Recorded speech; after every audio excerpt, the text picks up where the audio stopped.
Salam müəllimlər, bugün mən sizə 5-ci sinif məişət mədəniyyəti bölməsindən olan testlərimizin izahını verəcəyəm. Keçid alaq testlərimizə. Birinci sualımız ondan ibarətdir ki, pomidor neçənci əsrdə Avropaya haradan gətirilmişdir? Pomidor 16-cı əsrin ortalarında Cənubi Amerikadan Avropaya gətirilmişdir. Bax, 16-cı əsrin ortalarında B variantı. Cavabımız olacaq B variantı. Tərəvəzlərin hansından deyir? Göyərti kimi istifadə edirik. Tərəvəzlərin hansından? Baxaq. Göyərti kimi istifadə etdiyimiz tərəvəzlər şüyüd, cəfəri, baxaq görək, bir də hansıdır? Bir də olacaq, müəllimələr, göy soğan. Deməli, hansılar oldu? Göy soğan,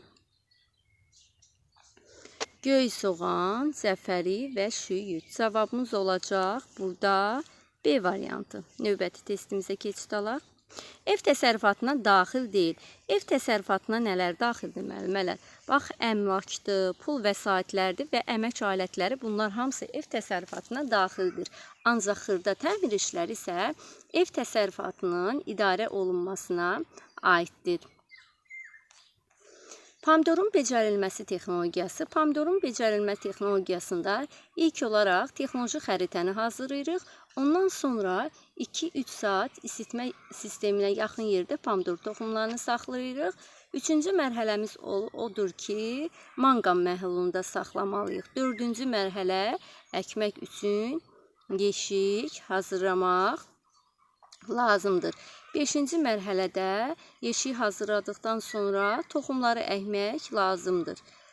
6-cı mərhələmiz olacaq.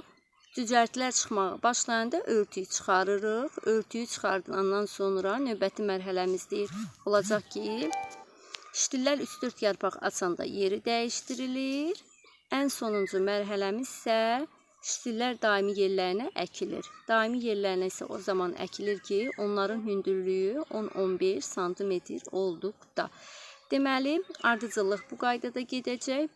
2, 1, 5, 3, 7, 8, ondan sonra 6 və 4. Cavab variantına baxaq. Dedik ki, 2 xəritə hazırlayırıq. D variantı olacaq müəllimələr. D variantı olacaq. 2, 1-ə. 1. Daha sonra 5, 3 əkmək üçün yeşik, 7 pomidor toxumları cərgi ilə əkilir, 8 cücərcilər çıxmağa başlayanda örtüyü çıxarılır, 6 ştillər 3-4 yarpaq açanda yeri dəyişdirilir, 4 isə ştillər daimi yerlərinə əkilir. Şkafların qapılarının hərəkətli olmasına xidmət edən nədir? Şkafların qapılarının hərəkətli olmasına xidmət edir maqnit saxlayıcıları. Bax, maqnit saxlayıcıları. Daimi işləri seçək. Baxaq görək, daimi işlərimiz hansıdır? Ev heyvanlarına qulluq daimi işlərimizdir. Xəstələrə qulluq, bu müvəqqəti işlərdir. Evin yığışdırılması daimi işlərdir. Xörəyin hazırlanması da daimi işlərdir. İnşaat mallarının alınması isə müvəqqəti işlərimizə aiddir. Cavab olacaq 1, 3, 4. A variantı. Şəkildəki nədir? Şəkildəki künclükdür müəllimələr. Baxın, künclükdür. Çünki künclük hansı formadadır? Düz bucaq formasındadır. Künclük. Növbəti testimizə keçək. Furniturları mebelə nəyin vasitəsilə bərk edilir? Biz mövzumuzun izahını verəndə dedik ki, furniturlar mebelə şurupların köməyi ilə bərk edilmiş olur. Pomidor kolu nəyin hesabına sürətlə qol-budaq atır müəllimələr? Pomidor kolu yeni zoğların hesabına sürətlə qol-budaq atır. Yeni zoğlan. Büdcə nə deməkdir? Büdcə ingilis dilində pul çantası deməkdir. Büdcədə planlaşdırılmış xərclərə pul vəsaitinin çatışmayan hissəsi necə adlanır? Pul vəsaitinin çatışmayan hissəsi deyirsə, çatışmayan hissəsi deyirsə nə olacaq bu? Əlbəttə ki, bu büdcə kəsiri olacaqdır. Ev təsərrüfatının iqtisadiyyatı nədir? Baxın müəllimələr, deyir ki, ev təsərrüfatının iqtisadiyyatı. A variantına baxaq. Təsərrüfatın qayda və qanunlarla idarə olunması bu iqtisadiyyatdır. İqtisadiyyatın tərifidir. Ancaq ev təsərrüfatının iqtisadiyyatı nə demək deyəndə götürürük ki, ailənin gündəlik iqtisadi həyatı haqqında elmdir. Elm varsa açar məqamımız. Yadda saxlayaq ki, elm varsa bu ev təsərrüfatının iqtisadiyyatının tərifinə aiddir. Rəf saxlayıcıları hansı materialdan hazırlanır? Rəf saxlayıcıları metaldan və plastik kütlədən hazırlanmış olur.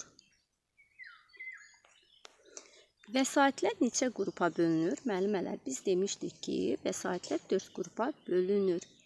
Əmək, maliyyə, maddi və energetik. Qab yuyan maşın, soyuducu və ütü almaq üçün hansı vəsaitin olması lazımdır? Dedik, qab yuyan maşındır, soyuducudur, ütü almaq lazımdırsa, bu zaman bizə maliyyə vəsaiti lazım olacaqdır. Ailə üzvləri ilə necə salamlaşmaq lazımdır? Ailə üzvləri ilə necə salamlaşmaq lazımdır? Salamlaşma təbəssümlə müşahidə olunmalıdır. Daha sonra tələsik salamlaşmaq olmaz. Salamlaşdığımız insanın gözünün içinə baxmalıyıq. İndi isə baxaq görək, burada hansılar verilmişdir. Ciddi xeyir, ciddi olmalı deyil, təbəssümlə olmalıdır. Salamlaşdığınız adamın gözlərinə baxmaq lazımdır. Bəli, baxmaq lazımdır. Tələsik salamlaşmaq lazımdır. Xeyr, bu da səhvdir. Tələsik salamlaşmaq olmaz. Bəli, bu düzdür. Əllər cibində və dolu ağızla salamlaşmaq olar. Xeyr, əllər cibdə dolu ağızla salamlaşmaq olmaz. Cavabımız olacaq 2-4. D variantımız. Ailə üzvləri ilə ünsiyyətdə hansı nitq etiketlərindən istifadə edilmir? Ailə üzvlərindən hansı nitq etiketlərindən? Zəhmət olmasa, daha sonra çox sağ olun, bağışlayın, təşəkkürlər kimi nitq etiketlərindən istifadə edirik. Ancaq etibarsız nitq etiketlərinə aid deyildir. 18-ci sual. Kipləşdiricilərdən mebellərin hansı hissələri birləşdirilir? A variantına baxaq. Şkafların yazı masaların kitab rəflərinin yan tərəfləri birləşdirilir. Bəli, elə doğru cavabımız A variantıdır. Digər variantlara da nəzər salar. Şkafların yan divarları birləşdirilir. Şkafların yan divarları deyirsə, bu yan divar var. Bu yan divar deyirsə, bu rəf saxlayıcılara aiddir. C variantına baxaq. Şkafların yan divarlarında yerləşən bir tərəfi bağlı deşiklərə quraşdırılır. Bağlı deşiklər varsa, məhz bu da rəf saxlayıcılarına aid edilir. D variantı isə mebellərin hər bir hissəsini birləşdirməkdə istifadə edilir. Bu heç birinin tərifinə aid deyildir. Heç birinin tərifinə aid deyil. Cavabımız oldu A variantı. 19-cu testə baxaq. Ailə təsərrüfatını deyir uyğunlaşdıraq. Uyğunlaşdıraq görək hansılardır. Bax müəllimələr. Maliyyəyə dedik nə aiddir? Maliyyəyə pul gəlir. Bir gedir B-yə. Daha sonra maddi. Maddi deyəndə nə götürmək? Əmlak, ailə təsərrüfatının elementləri, ərzaqlar. Maddi C-yə getdi. İstilik, energetik, yanacaq mənbələri deyirsə, bu energetikə gedəcəkdir. Əmək də gedəcək, ailə üzvlərinin işi, əməyi. Cavab olacaq 1B, 2C, 3. 1B, 2C, 3A, 4 də D. Cavabımız olacaq A variantı.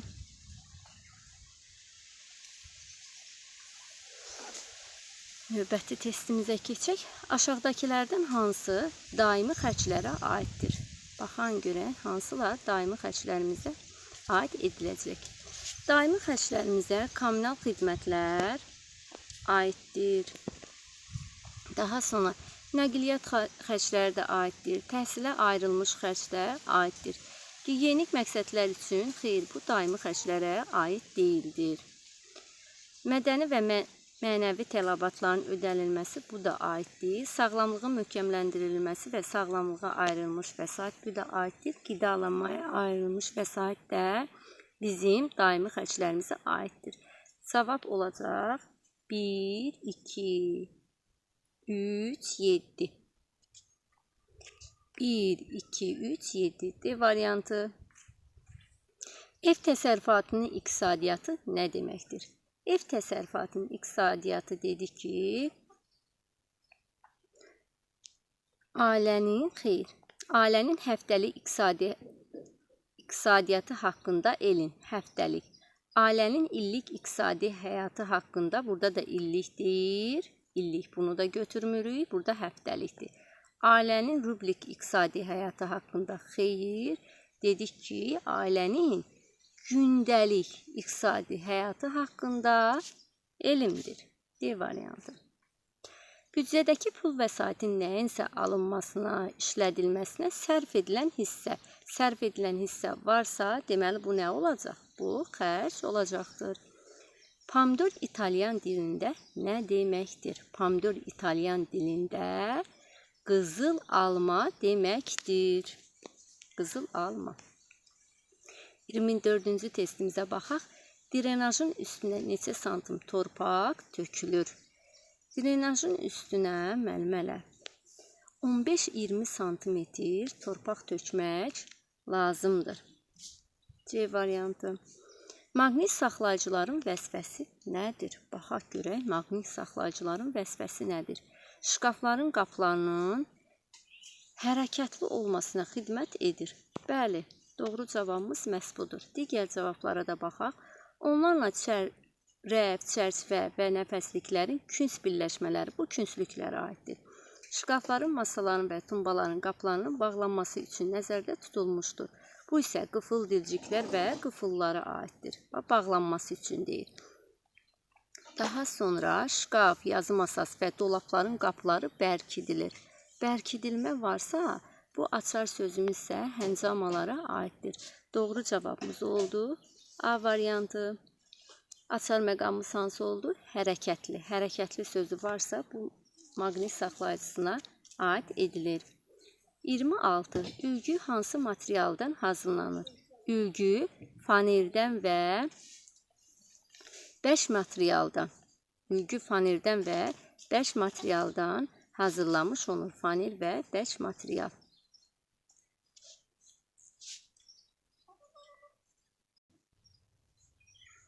27-ci testimizə baxaq. Energetik vasitələri seçin. Baxaq görək, energetik vasitələrimiz hansılardır? Şirəçəkən, xeyr, şirəçəkən dedik ki, maliyyə vəsaitimizə aiddir. Şüşə maddi vəsaitimizə aiddir. Elektrik, bəli, elektrik energetik vasitələrimizə aiddir.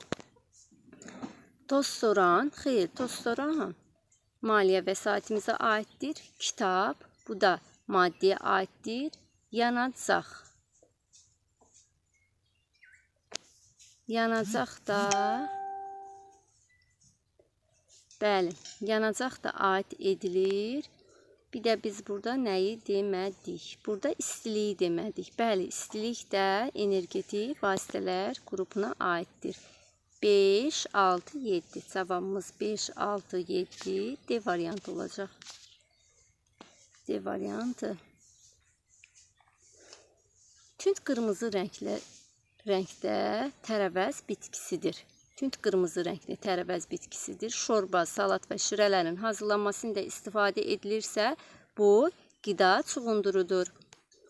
Metaldan, taxtadan və plastik kütlədən hazırlanan hansı furniturdur? Dedik ki, metaldır, taxtadır, plastik kütlə varsa, bu dəstəklər olacaqdır. Təsərrüfatın qayda və qanunlarla səmərəli idarə olunması. Dedik, təsərrüfatın qayda və qanunlarla varsa, bu nə olacaq? Bu, iqtisadiyyatın tərifi olacaqdır. Gözlənilməyən xərclər hansılardır? Gözlənilməyən xərclər qidalanma. Xeyr, qidalanma gözlənilməyən xərcdir, daimi xərclərdir. Dinclərin alınması da mövsümü xərclərimizə aiddir, yəni dəyişən xərclərdir bu da. xəstəlik. Bəli, xəstəlik məhz gözlənilməyən xərclərimizə aiddir. Digər variantlara da baxaq. Teatra, muzeyə getmək. Bu da dəyişən xərclərimizə aiddir. Mebellərin təmiri isə bu da dövrü xərclərimizə aiddir. Ancaq xəstəlik isə gözlənilməyən xərclərə aiddir. 32-ci testə baxaq. Evin təmiz və səliqəli saxlanması, ev təsərrüfatının idarə olunması, ailə büdcəsinin bölünməsi və ailə üzvlərinə bir-birinə hörmətlə yanaşması necə adlanır? Bu, müəllimələr, məişət mədəniyyətidir. Məişət mədəniyyətinin tərifidir. Pomidor ştilləri neçə santim boy artdıqda daimi yerlərinə əkmək lazımdır. Pomidor ştillərini daimi yerlərinə əkmək üçün onların gərək hündürlüyü 10-15 sm olsun. 10-15 sm. 34-cü testə baxaq. Dəstəklər nəyə xidmət edir? Dəstəklər, bəli, qapların açılıb örtülməsinə xidmət edilir. Açılıb örtülmə dəstəyin açar sözdür. Hərəkətli olmasına dedik maqnit saxlayıcılarıdır. Maqnit saxlayıcı üfüqi rəflərin bərkidilməsinə də bu üfüqi rəflərin deyirsə rəf saxlayıcılarıdır. Qapların bərkidilməsinə deyirsə bu həncamalar olacaq. Masaların yan tərəflərinin birləşdirilməsinə də kipləşdiricilərə aiddir. Cavabımız olacaq açılıb örtülməsinə. A variantı. 35-ci test. Saat neçəyə kimidir? Sabahınız xeyir demək lazımdır. Saat 11-ə qədər sabahınız xeyir demək lazımdır. 11-dən axşam tərəfinə kimi günortanız xeyir, axşam isə axşamınız xeyir demək lazımdır. Deyir, bu şəkildə verilən hansı vitamində, şəkildə yəni verilənlər hansı vitaminlərlə zəngindir? C vitamininə zəngindir, müəllimələr. Bu soğandan sarımsaqdır. Xərc nədir? Xərc, büdcədəki pul vəsaitin nəyinsə alınmasına, sərf edilməsinə işlədilən bir hissədir. Sərf edilən. Sərf edibsə bu xərcdir. Yəni xərcləmişik də, yəni belə deyəm. Bizim cibimizdən, pul çantamızdan pul, yəni nəyisə almışıq, sərf eləmişik də, hər hansı bir əşyanı almaqda pul sərf eləmişik. Yəni sərfdir də, yəni bizdən çıxan puldur. Daha sonra 38-ci testə baxaq. Qəlib və metal lövhəcikdən ibarət olan furnitur hansıdır? Biz dedik ki, qəlib və metal lövhəcikdən ibarət olan maqnit saxlayıcılarıdır. Pomidor ştilləri əkilən zaman ara məsafələri nə qədər olmalıdır? Pomidor ştillərini əkən zaman ara məsafəsi 8-12 sm qoyulmalıdır. Ən sonuncu testimizə baxaq. 40-cı testimizə mebel qurulmasında istifadə olunan məmulatlar necə adlanır? Mebeli qurulmasında əgər istifadə ediriksə, bu mebel furniturları adlanır.